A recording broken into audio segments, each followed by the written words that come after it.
When the first human fossils are found, they'll be found in pre-human fossils, hominid fossils. They'll be found in Africa. How did he know that? Because that's where the chimps are. And chimps and humans are morphologically the most similar. So those are just two observations, not the most famous ones that Darwin has made, but that lead me to think that, yes, he'd be a hell of a dinner companion. Yeah. A very smart guy as well. Here's a question. Who would be the wisest person you know? Who would be the smartest person you know? Who's the smartest person first? Oh dear. Having spent my life in these wonderful institutions, I've met so many smart people. The smartest. Oh, there are too many, and I don't want to make too many enemies. And the wisest. Boy. I better not. Okay. Is there a question that you would have liked to have answered that people have so far failed to ask you? What would that be? Is there some question that you would really no one has ever asked? Yeah, that you would really like to expound on. Nobody's ever got around to it.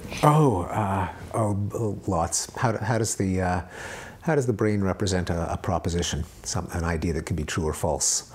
I think that's at the core of the bridge between neuroscience and cognitive science, and I think it's still an unsolved problem. I think our neural network models can account for a lot of phenomena, but I don't think that capturing the meaning of a sentence is something that we have a good neural model for now. That would be one. What were the evolutionary precursors to language? What did the hominids who used language before our species sound like? Why do we enjoy music? Does it have an adaptive function? I'm skeptical that it does. If not, is it a byproduct of some quirk of our neural wiring? And if so, what is it? Yeah, because you did refer to it as auditory cheesecake. Auditory cheesecake, yeah. And it's one area where everyone wants it to be. At the same time as people are often very critical of evolutionary psychology for saying that certain things like a moral sense are an adaptation, everyone wants music to be an adaptation. And so I get it from both sides. I think we'll actually do a meeting on music at some point, and we'll have Dan Levitin in, and you can come and argue with him, and we'll all have a nice conversation about it. Is there any discovery that you wish you could have made?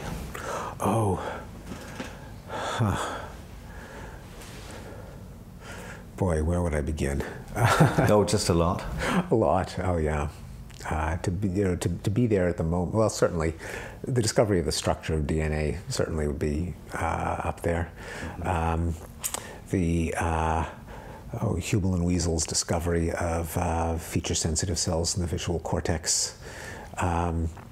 George Miller's discovery of top-down influences on speech perception. Even Noam Chomsky's first mathematical analyses of language showing the elegant mathematical structure of simple phrases. Well, those are a few. We usually end on with this question about what are you optimistic about. In the sense we dealt with that earlier because it's apparently the subject of your next book. But let me just try it again anyway. What are you optimistic about given the state of society at the moment? That the processes of enlightenment and reason will continue to drive violence down.